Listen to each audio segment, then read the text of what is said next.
Hi guys, what's up? So today I am sitting on the last day of my 37th week. I'm gonna start my 38th. I'm gonna complete my 38th week tomorrow. So I am heavily pregnant and in my third trimester, and now the baby can come out anytime. And I'm sitting here chatting with you guys about a lot of stuff. A lot of stuff like how did my whole pregnancy go? What all happened? Was it all rosy and beautiful? Or were there some hiccups here and there? Of course, there were. And it's a very personal video to me because it has been quite topsy-turvy graph-wise. So let's get into it. Let me talk about my symptoms, what all I went through, what were the good things that happened, what were the not so good things that happened, and let's start the video. This year, March 2024, March is when I got to know that I was expecting. Me and my husband Apoor, we just kind of started thinking about planning to have a baby because 2 years back, 2022, I had two really unfortunate pregnancy losses, one being an ectopic pregnancy and the other one being a miscarriage. I will do an entire video on that talking about 2022, but today is about this pregnancy. So 2023 is when I give my body a little rest, and also I was not in the mental space to kind of plan a child because I also lost my dog, my first child, Simba. And 2022 was really bad. 2023 I lost Simba in Jan 2023, and then that entire year felt like it just wasn't right. So when 2024 was nearing out, I told myself that it's this year's resolution to kind of be positive, look at the positive things, and start planning a baby. So this year, towards the start of this year in Jan, we went to OBGYN, and we were like, okay, we want to kind of start this process. And because I've had an ectopic pregnancy, my main concern was that do I need to like really consult an IVF specialist, because I already did not have, like, I don't have one fallopian tube because of the ectopic pregnancy surgery. My gynac is fantastic. I mean, guys, if you guys are in Bombay, and you must visit him. His name is Dr. Nikhil Datar. He sits out of Cloud9 Hospital in Malad, and he is the most positive, the most radiant OBGYN out there. He made me believe. He's like, 1 second, what are you worrying about? Let's just start thinking positive. And IVF though, we will discuss later if we need to. First we'll try, naturally, organically. And I was like, oh my god, I'm already 36, and what to do? So then anyways, we went to the doctor. He gave me a couple of tests, a routine entire panel of blood tests, and sonography to kind of check if there are any fibroids, cysts, because PCOD is so common these days. Everything came all right, but yes, I was pre-diabetic. So he said, okay, take 3 months time, and you get your get your pre-diabetic under control. And he also gave me a endocrinologist's number, and he's like, just take medication, it's just pre-diabetic, you're just on the border, it will go down, and then we will come back to planning a baby. Talking so much right now is so difficult. I never thought. Anyways, I'm digressing. Sorry. So then we were like, okay, uh, 3 months.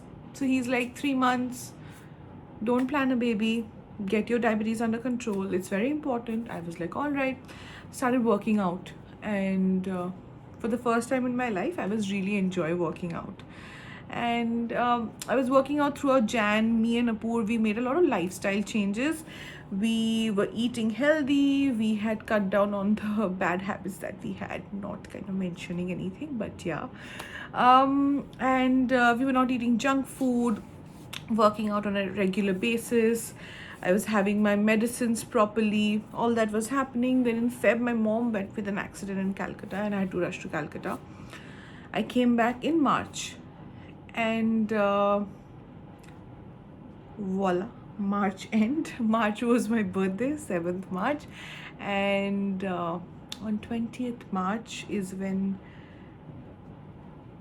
we got to know that we are pregnant. And I mean, we were not planning, and it just happened. So we got pregnant, and the same week that we got pregnant, we also got to know that we have to shift to Gurgaon. It was the most difficult first trimester, for a few reasons altogether. Number one being shifting an entire city, shifting out of a city that I love. I love Bombay. And shifting out of that city was literally feeling like, picking me up from my roots, like uplifting me up from my roots and kind of putting me somewhere else. And all my friends are there, all the people I love so dearly. Everyone is in Bombay. I've stayed in Bombay for the last 16 years, 16 very important years of my life, and I've met few of the most important people of my life in Bombay. And not being able to be with them and stay with them at this point of time when I needed a lot of emotional support, oh god, I'm tearing up, was very difficult, because they have been through me in 2023. They have seen that side, and I knew that they all would have loved to kind of be with this good part of the journey as well. But anyways, cutting that short, so first being that, secondly, the doctor told me that I cannot work. So now profession wise, I'm a fashion stylist. I do shoots, I style shoots, and it is a very physically intensive, physically demanding job profile. Whereas I have to do sourcing, I have to stand for like 12-14 hours on a set, you're always on your toes. And the doctor said that no, you are not supposed to, because you've had a couple of mishaps here and there with your last pregnancy, so you need to kind of really rest it out, and you're not allowed. And my mom and my mother-in-law, they said that this time do not tell anyone, for good reasons, ke, like, don't tell people so early this time. So yeah, so we were not telling people. I was not working, which was the sanest thing I did. And we were shifting cities, and Apoor was supposed to leave much earlier, and I could not travel, right? So I had to stay back in Bombay, whereas Apoor had to travel and shift so that he can start his new job. And so I was in Bombay. The only saving grace was that my mom was in Bombay with me throughout this span. And the third thing, which was also really alarming at this time, was that because of whatever I faced in 2022, I was always scared that I'm gonna miscarry. It was a constant fear. It still feels very weird to say it out loud. But I mean, you know, when you're pregnant, you just get pregnant, there's a lot of hormonal shifts that happen. And I was also on external progesterone that my doctor gave me. So, hormones and past like really bad experiences, and all of this, everything together impacted majorly on my mental health. And amidst all of this, I could not meet my friends, I could not tell anyone, I could not go out with them. When I was telling people that, oh, I'm shifting cities, everyone was like, oh, let's go for a girls' night, let's go out drinking, let's go out for dinners. You know, you're shifting, you're leaving the city, so let's kind of just meet, spend good amount of time together. And I was like, no, I'm just busy with work, and you know, I can't meet. I was acting like such a bitch. Now all of them, they understand why, what was the reason. And yeah, so I could not meet anyone. And at work, I was getting shoots, I was getting such beautiful, amazing projects. Oh my god. And I had to tell all of them that, oh, I'm on a sabbatical because of some health reason, I can't meet. So basically, I was just sitting at home the entire day, stressing about what ifs, and just passing my days like that. So yeah, that was pretty much my first trimester. I have literally done a sonography, I think, every week. My doctor told me that stop stressing so much, don't do a sonography every week. I was like, I can't, I need to see what's happening inside me. I was also ready, if at all I could buy a sonography machine and sit at home and kind of keep on doing that and seeing my baby, that the baby is growing and stuff, I would have done that. But that option was not there. And to kind of put a cherry on top, I started bleeding in my second month. I was so freaked out because I was like, dude, what just happened? Rush to the hospital. It was a clot, and the doctor was like, okay, this needs time to kind of, this thing, it's kind of go away. It's normal. Oh, one more thing. So when I got pregnant and when I went to the doctor, he was laughing. He's like, it's okay, the baby has come now. So, you know, we will kind of, my diabetes was under control because of the gymming and the good lifestyle and the food in Jan and Feb. So the doctor was like, okay, like everything is under control. So, you know, we will kind of really take care and now, and you know, the food and everything. But the funniest part is, I was freaking out. I was like, doctor, whatever it is, I want to check. I just hope this is not also an ectopic pregnancy, because an ectopic pregnancy almost killed me. Like, no, literally almost killed me. So I was like, so I made him do forcefully a scan, I think on the 4th week of my pregnancy, or about like 4.5 weeks. He's like, there's nothing you can't see. I'm like, I don't care, I just need to see if the implantation has happened at the correct place. That was my main concern, to rule out ectopic pregnancy, because I could not go through, my body could not go through that trauma again, you know. So yeah, this was my first trimester. This was the build up of the first trimester. So now we head to the second part. So the first trimester, if I see symptoms wise, I was not someone who puked a lot. I kind of, I think collectively I have puked 10 times in the first trimester, and that is not a lot. I know people who puke 10 times in a day also. So my puking situation was not that bad, but I started losing hair. When I say I started losing hair, I started losing hair in chunks.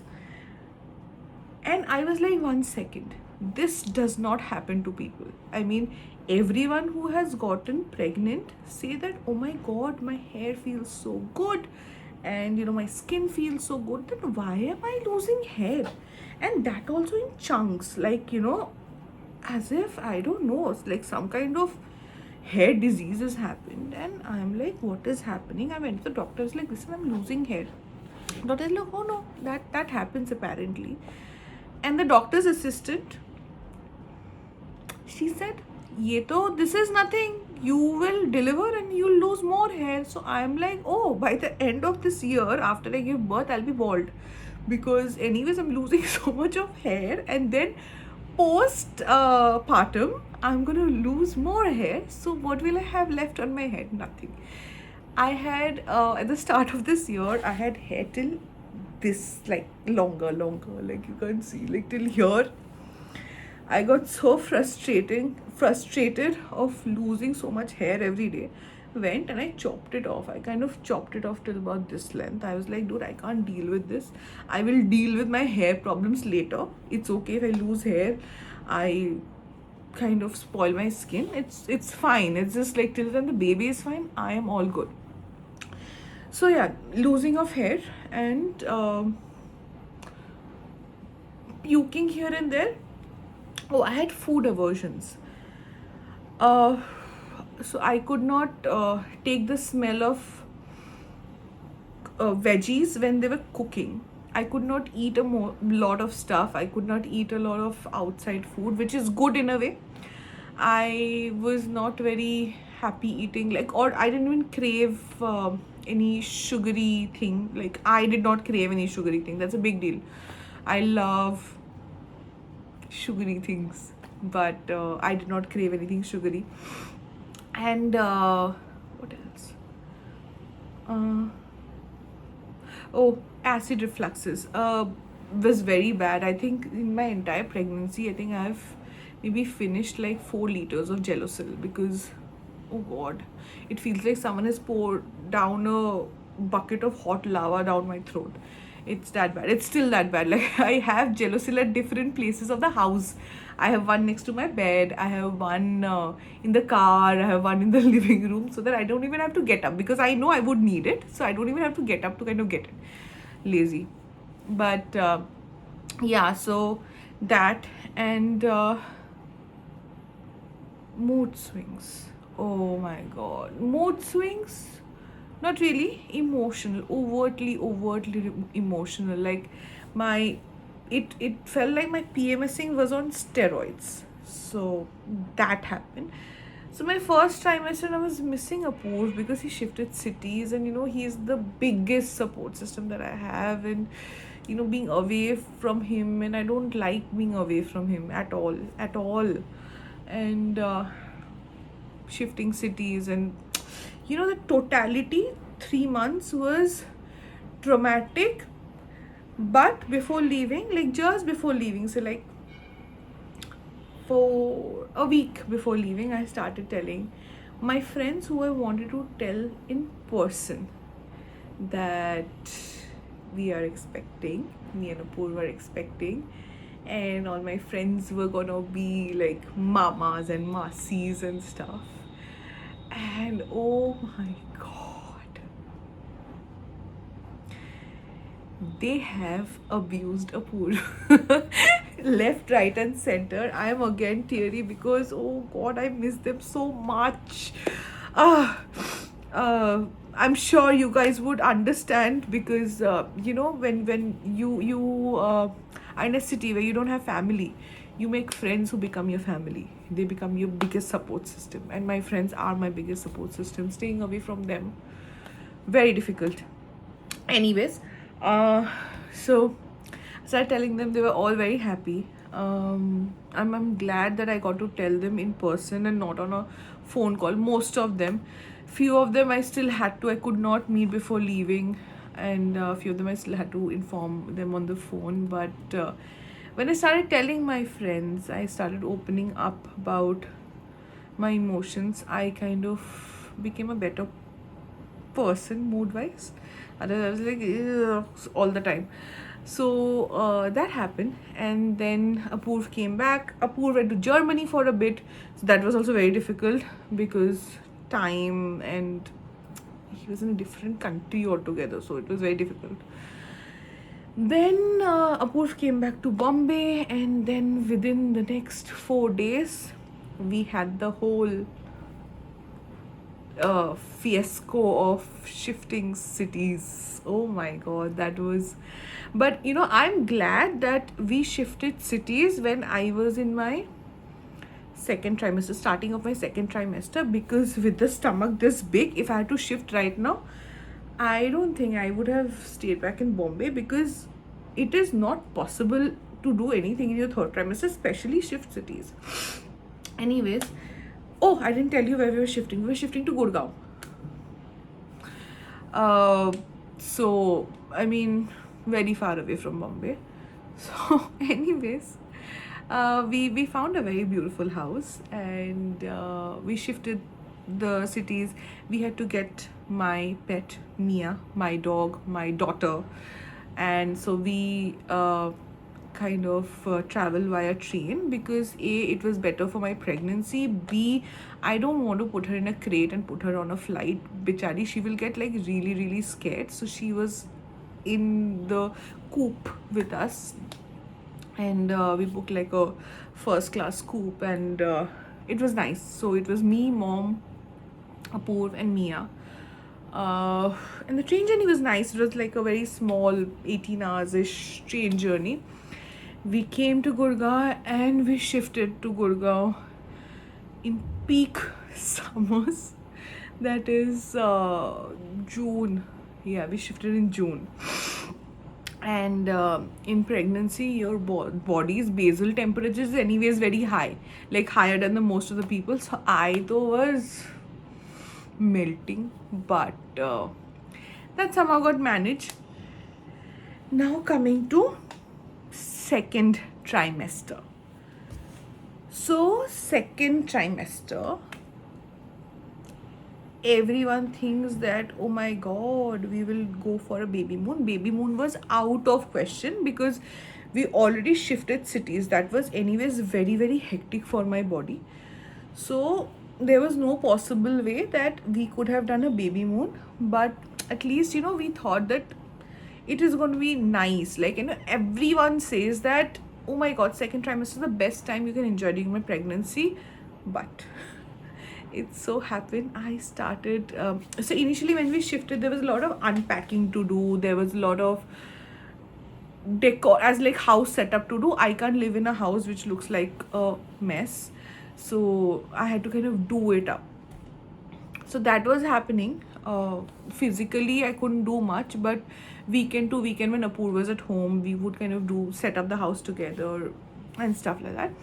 Slowly I started developing this pain and numbness on the right leg, which would it would start from my spinal cord and would radiate down my leg, and the right upper thigh would go completely numb. And then the pain would be not like a pain, it would be like a burning sensation, as if someone is kind of lighting a torch on my leg. It was excruciating. So initially it started off like, you know, if I'm standing or walking for 15 minutes, slowly it kind of went, the time span went down to 5 minutes. I could not even stand up for 5 entire minutes to avoid this pain. Like, it was very painful, and I went to the doctor. I was like, listen, you have to do something, because I want to start working out. Maybe, you know, people want to start working out, like at least do some prenatal yoga. And she's like, listen, don't do anything right now, just get this thing sorted. So she suggested me a physiotherapist gave me a lot of stretches, exercises. I kind of did it for a few days, but then it was just not helping.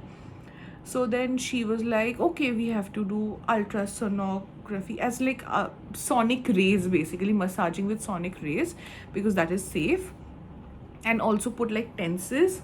And she also said that, oh, you have to take this massage from this certain physiotherapist's masseuse.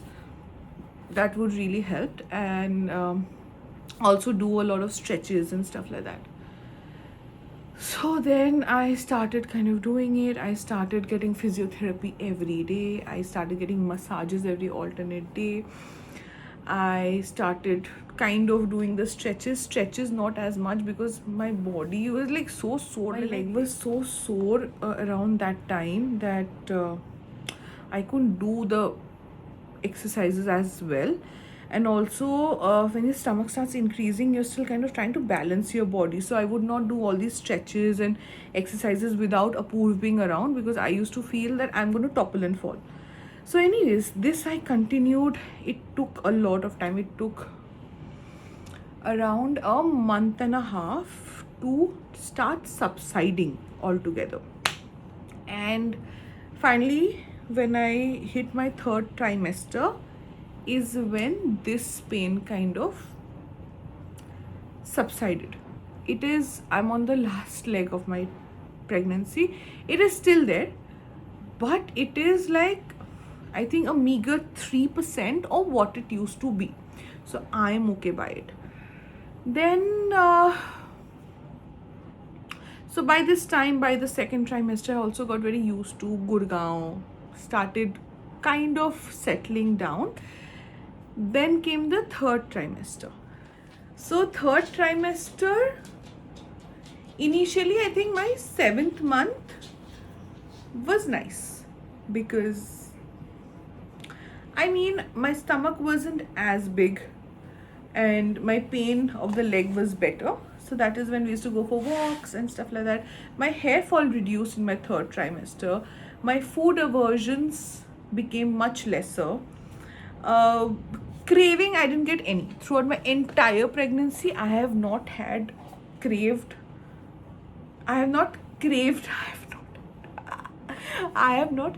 anything. Like once in a while, maybe like, once in like a month, I'm like, oh, I feel like having an ice cream maybe. But I mean, craving wise, food craving, like I always thought that, oh, when I'm gonna get pregnant, you know that movie where there's Preeti Zinta, it's like Paune 12 baje, dono ghar se chale, what's going on? So I used to feel that whenever I will get pregnant, I'm very filmy that ways. I will have to wake Apurva up and drag him to kind of buy ice cream. Nothing happened. There was no craving. There was no food demands. And thankfully, thanks to this baby, because of that, I happened to lose a ton of weight. So yeah, 7th month was good. So now third trimester was good. The only thing that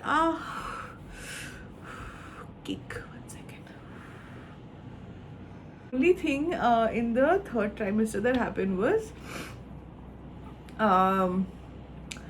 gestational diabetes. So my diabetes came back in kind of gestational diabetes a lot of people get, and since I was pre-diabetic, it kind of came back, and I had to start taking insulin injections, and I had to monitor my fasting sugar and my post meal sugar every day. Like 7 times I have to prick here, and 2 insulin injections on my leg.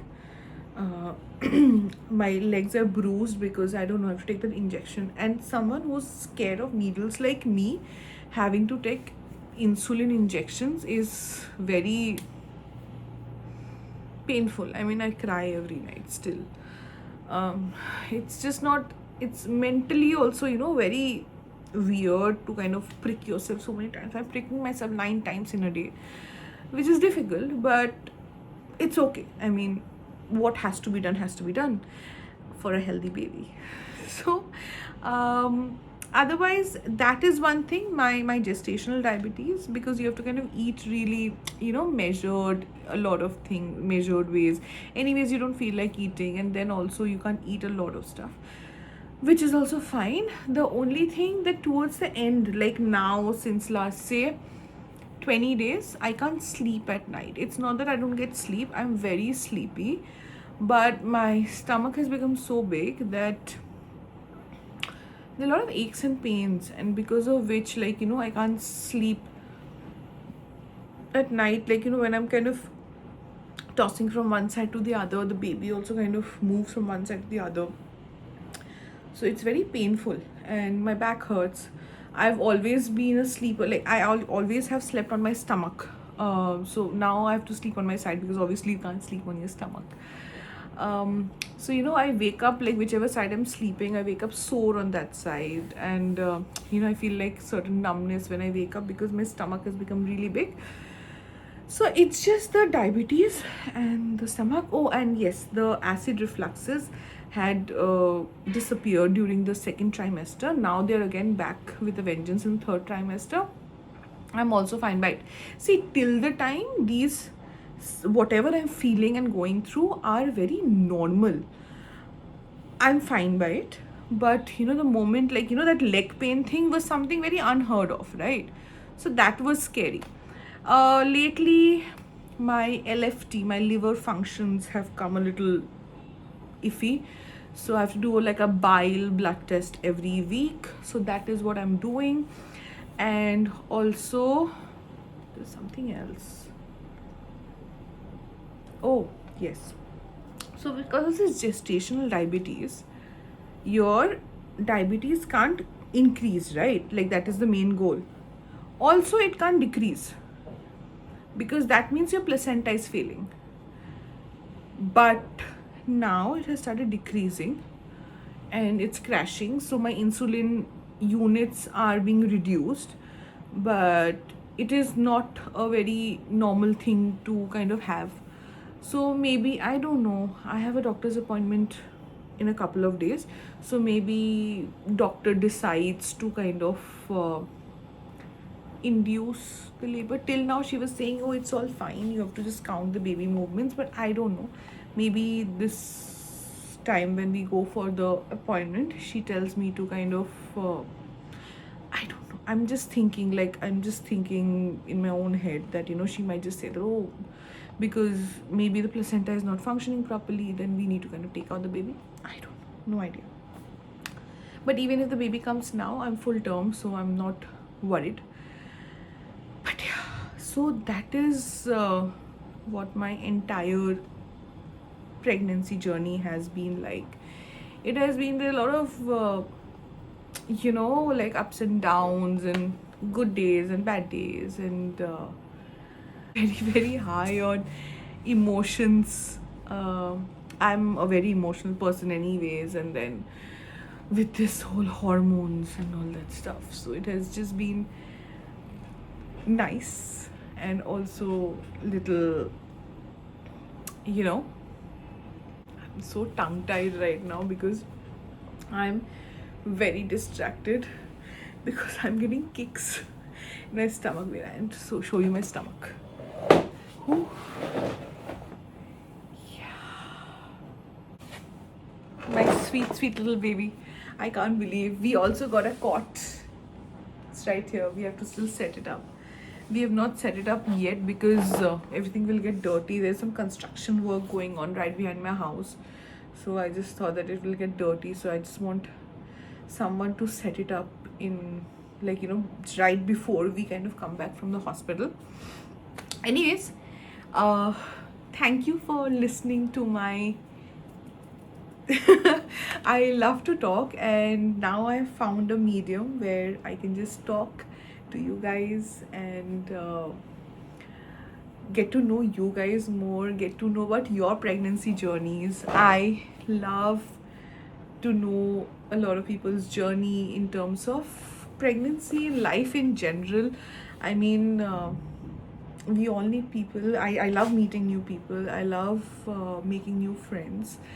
And do comment and let me know how, like, is there anything that you guys relate to in terms of pregnancy, like any of my symptoms, or you had some more symptoms. The funniest part is, whatever you tell your doctor, whatever you tell your gynaec, that, oh, this is happening, hi, it's normal, pregnancy may it happens. So, like, there's nothing abnormal. Like, even if I tell her that my eye have fallen off my eye socket, she'll say, ha. If I tell I have lost one of my arms or limbs or whatever, she'll say, ha, pregnancy mein hota hai. So nothing is impossible in pregnancy, I have realized. So do share your stories in the comment section below. And thank you for watching the entire video. It makes me really happy that you get to know a little bit about me. And do subscribe to my channel. I am getting back to content creation now after a very long time, and I want to keep it like really real. I want to talk to you guys and have a fun time. Hope to see you guys soon, very soon again. And you have a lovely day. Subscribe, like, comment, share. Bye.